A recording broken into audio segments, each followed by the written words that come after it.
Di tengah perang dengan Rusia yang hingga kini belum usai, Presiden Ukraina Volodymyr Zelensky harus menghadapi kenyataan pahit. Rudal-rudal Amerika Serikat yang diharapkan memperpanjang upaya Kiev melawan Moskwa harus pupus usai Amerika Serikat mengumumkan menyetop mengirimkan senjata ke Ukraina. Di saat yang sama, Rusia semakin berani untuk meningkatkan ketegangan lebih. Lantas bagaimana cara Zelensky memecah kebuntuan di tengah agresi Rusia?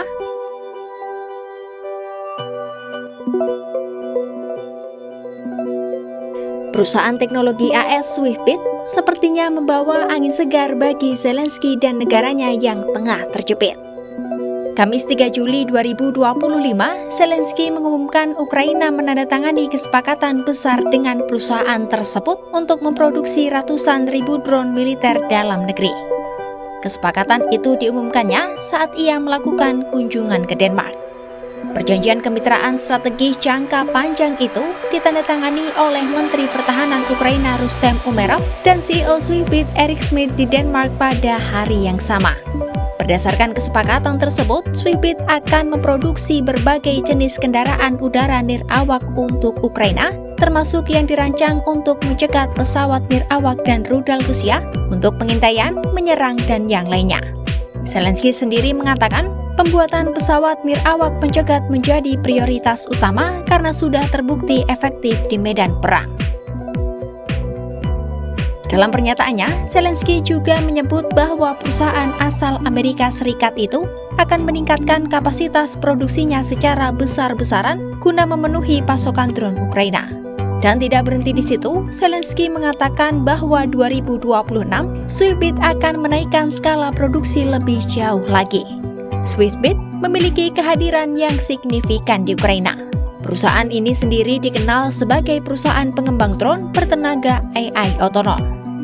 Perusahaan tersebut akan bekerja sama dengan insinyur dan militer Ukraina dan akan melakukan pengujian drone di wilayah Ukraina.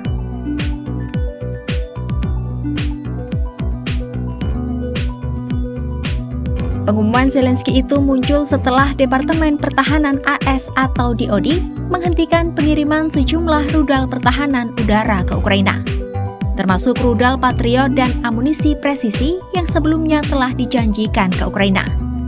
Penundaan ini terjadi di bawah pemerintahan Presiden Donald Trump yang sejak awal memang menentang bantuan militer jangka panjang untuk Kiev.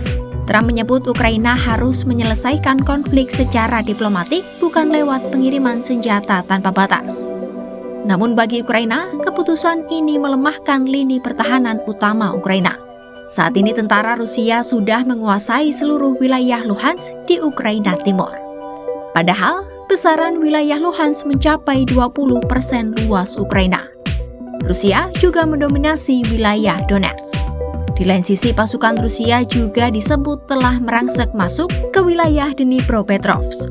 Kawasan yang membagi dua Ukraina Barat dan Timur dengan sungai Dnipro memanjang dari utara ke selatan ke Laut Azov dan Laut Hitam. Zelensky sendiri telah berupaya bernegosiasi untuk membeli senjata AS selama berbulan-bulan setelah Trump terpilih, namun upaya itu tidak membuahkan hasil.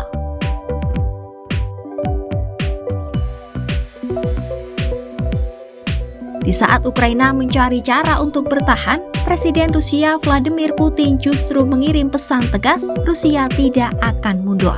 Pesan itu disampaikan Putin secara langsung kepada Presiden Amerika Serikat Donald Trump dalam sebuah panggilan telepon pada Kamis 3 Juli 2025. Dalam percakapan selama 1 jam itu, Putin dan Trump membicarakan dua hal, yakni perang di Ukraina dan krisis di Timur Tengah. Putin dengan tegas menyatakan Rusia akan mengejar tujuannya dalam invasi ke Ukraina.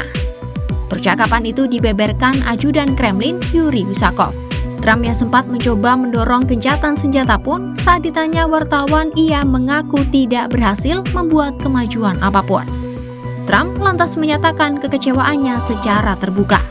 Saat ditanya wartawan, Trump mengaku kecewa Putin tidak ingin menghentikan perang.